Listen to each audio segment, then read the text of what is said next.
Hello and welcome back to Pirate Radio. I believe this is the 9th episode. Let me just double check. So I don't get it wrong this time. Library podcast. I should know how many episodes my podcast has, shouldn't I? This is the 9th episode. In this episode, I speak to a lady called Kate Bagoy. And Kate is a lady who used to be a UX designer and has done work for companies of huge magnitudes ranging from Nike, HP, Microsoft, the list goes on. But she's now sort of transitioned her role into being a bit of a mentor for entrepreneurs, startups and things like that. And she focuses on getting the money essentially. But the special thing about Kate is since 2017, she has essentially been traveling around the world and running a business completely remotely. So oftentimes she can be having sort of interviews with clients and things like that on the beach or sort of in hotel rooms and things like that, which is quite a special setup, I think you'd agree. And in this episode, I speak to Kate about her career, sort of the future of the industry a little bit, how she's managed to transition to be able to work completely remotely, and if she sees more people doing it going forward. This one's a bit of a shorter one, but yeah, I hope you enjoy. George, can I have a chat? One second. I think if we're being honest here, I think the joke's gotten pretty old pretty quick, hasn't it? I mean, we're on episode 9 now, and I've already run out of ideas for it. So I think maybe the best course of action would be to maybe just stop doing them. What do you think? Yeah, just put a bit of a pin in it for the moment, you know? Yeah, so I think maybe we just stop it, you know? Have you got any final words or anything? No? I don't think so. Okay. That's fine then. Can you play the thing?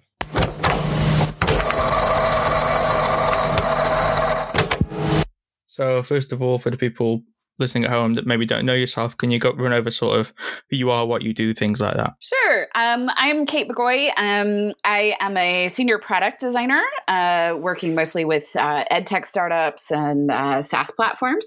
And I also run a business as a business coach, run an online program called Six Figure Freelancers that helps other designers, developers, small business owners get started. I guess going on the sort of the back of that, going back a little bit.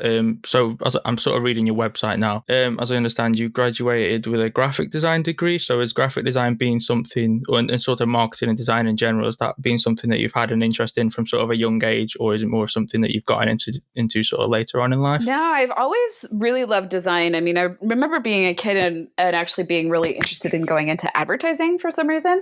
I liked branding. I was fascinated by that sort of thing. So I started really kind of learning about graphic design in high school, doing yearbook projects. Back in the day, it was called desktop publishing, but learning about layout and things of that nature. And then, it was an easy transition into studying graphic design in college. Yeah, I think I've heard that from a couple of other people that they got their start in doing yearbooks. We don't really have that kind of thing in the UK. What we do is we get a shirt, and then everybody signs a shirt. We don't really have like a book. But yeah, sort of. Going forward, I guess the main thing that I've sort of picked up from yourself is you've been able to sort of leverage your work to kind of be more, you can just do it from anywhere, so to speak. I guess, how have you been able to do that? Move from sort of sitting in an office to sort of, being on a beach, talking to clients, things like that? Yeah, I mean, I think it's kind of part of my journey. I transitioned from graphic design into tech. I ended up leaving. Actually, I had a great job as a production artist. Was my first career job, but I burned out a little bit, and I ended up going back and getting a master's in business and started working in tech. Initially as kind of a product manager, but it turned into a product design position, which is UX design. Really. And I started studying human-computer interaction. I taught myself how to build websites and code and all of that sort of stuff. So I got really into the tech space. And once you're in the tech space, there's really not a lot of reason for you to have to be in the office most of the time. And so in 2016, I think, I left my last full-time job. I had gotten permission to work remotely with them part-time, was doing that, and then decided to just leave and started freelancing. So was doing freelance user experience design and web design online. And that's something that you can do anywhere. So the trick is really, if you're going to go freelance specifically, learning how to market and sell your services as a solution instead of just, these are my skills. But these days in design, in the design industry, you can really find a lot of remote work opportunity, and that allows you to do that anywhere. I guess kind of leveraging off of the back of that, as you kind of touched on, we're at sort of a point now where you can do this sort of work from anywhere, can't you, really? You can be in the back of a van, you can be on the beach, so to speak. Can you see more people sort of breaking off and doing this sort of thing from sort of, do you see more people doing what you're doing, I guess, is the question? I do, absolutely. I mean, it's been really kind of growing in terms of the location independence and remote work industries for years. And then COVID, the unfortunate side effect of a global, or the fortunate side effect of a global pandemic, is that a lot of companies have had to learn how to allow their workers to work from home. And they're realizing that it's actually often better for the company. Remote workers are happier. They actually get more done because they're not getting stuck in hallway meetings. There's a lower cost for the company in terms of having an office that everybody goes to. And so I think we're going to actually just see this industry continue to explode. And there's going to be more and more remote work opportunities, more and more freelance opportunities. And it's a really good time to be a designer right now. Kind of moving forward a little bit. There was a lady who I spoke to. She did a talk at my university a little bit ago, and she mentioned how she's sort of seeing people graduate from university and within sort of 5-6 years starting their own practice. And to me, that was a bit of a surprise when I heard that, because if I was to think of how many years you'd have to be doing this sort of thing to even begin to sort of start your own business, it will be sort of, 15, 20 years. So when she said sort of 5-6, it really struck me by surprise. So I guess working with people that you've been working with, can you sort of see a similar trend from your point of view? Can you see sort of the age of people starting their own agencies coming downwards, so to speak? I would. I mean, I've had some clients that are straight out of college, maybe with 1 to 2 years of experience, that have done very well as freelancers. The trick with starting your own practice or freelance is really not as much about the design skills that you bring to the table. It's your ability to market those to companies or clients that need them.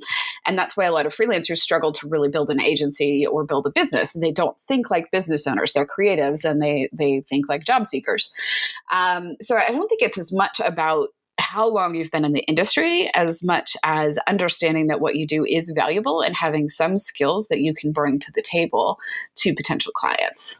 Yeah, that makes sense. I think it's when I had the lady on my podcast, her name slipped my mind, and she mentioned how it was more just having sort of the guts to kind of do it more than anything, and just knowing, you once you've been in the industry for say 2 years, you're probably not going to learn oodles more than you are about sort of the way it works and how to gain connection and things like that, if you to do it for the next 20 years. So I guess if it's something you want to do, you just got to just go out and do it, so to speak. Yeah, it really is. That's the number one rule of success, is to actually do the thing you're scared of and take an action, even if it's just the tiniest little action.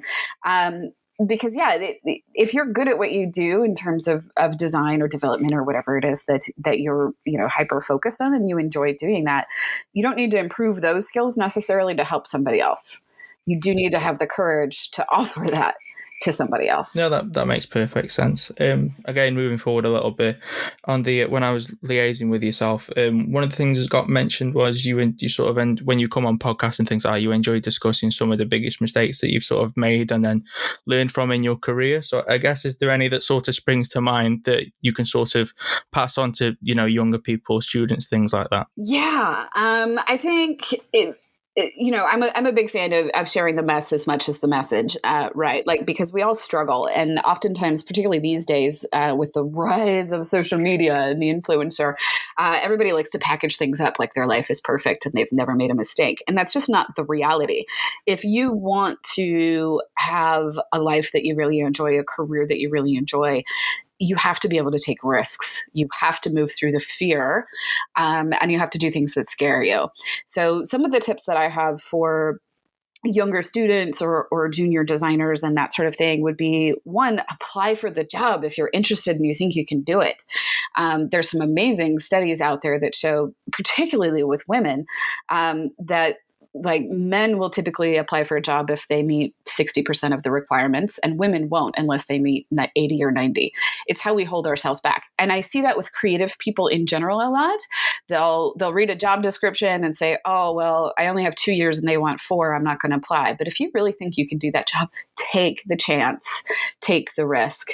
And if you want to run a business, then take the chance, talk to somebody who has done it successfully. Be sure to listen to people that are successful and not the people that have struggled and like to be vocal about how awful it is. And always be learning, right? Always be working on something that you can learn and improve your life. So yeah, I guess that's pretty much it. As I said, they are normally quite quick sometimes. But I guess to begin rounding things up, you kind of touched on it a little bit, but a couple of little quick questions. One would be, if you could give one piece of advice to sort of somebody that's just graduating and getting into the industry, what would that be? And also, if you could go back in time and give yourself a piece of advice, knowing what you know now, what would that be as well? If you're just graduating college, you're going to have a lot of competing priorities in your life, and you're going to have a lot of conflicting advice.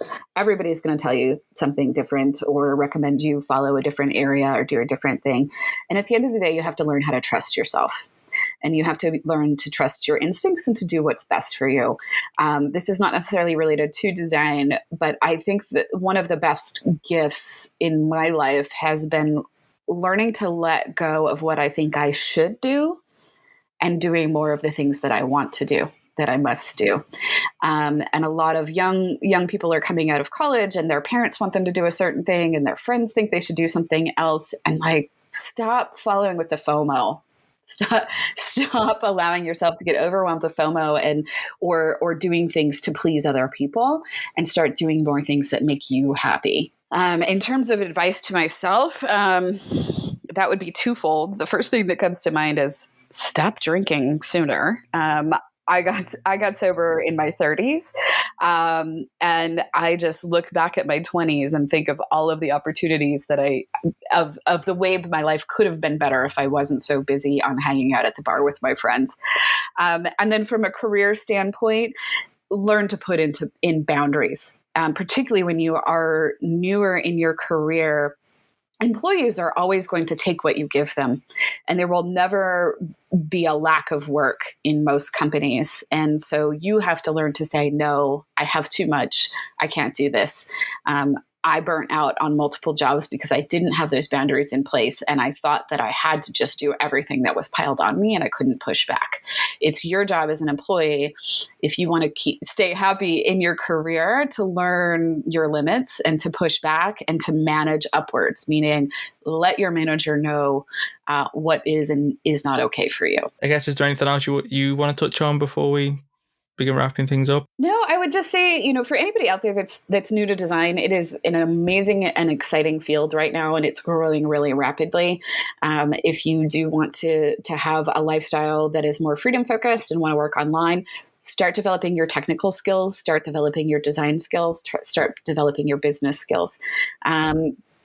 And then go for it and continuously improve your personal brand as a designer. I guess the last question is, where can people kind of find you online? Do you want to plug your kind of website, things like that? Sure. You can connect with me at katebagoy.com. We're in the middle of rebranding right now. Or if you're interested in starting a freelance business, you can go to sixfigurefreelancers.com. And I am Kate Bagoy on most social media, but I'm active primarily on Twitter. Hello, it's just me. I hope you enjoyed that. Bit of a shorter one this time, kind of short and sweet. Somebody with a chainsaw again. I don't know if you can hear that on the mic.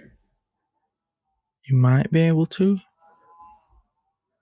But yeah, if you want some updates, I don't know why you would want some updates, but we managed to chart at number 64 in the UK graphic design Apple Podcast chart thingy, which is good, I think.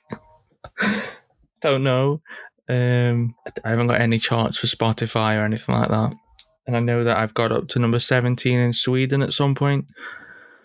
So we're making big moves, apparently. Yeah, that's pretty much it. I guess if you want to connect with me online, you know the drill by now. My Instagram is Pirated Material. My website is piratedmaterial.co.uk. My TikTok is Pirated Material. Again, I haven't posted there in a while. My Twitter is Pirated Material. Everything is Pirated Material. If you just search Pirated Material, I'll be there. It's like a skull with an eye patch and stuff. But yeah, that's pretty much it. I'm going to make a poster, and I shall see you next time. And of course, the guy who's doing something outside seemingly stops just as I stop doing the outro thingy. Dickhead.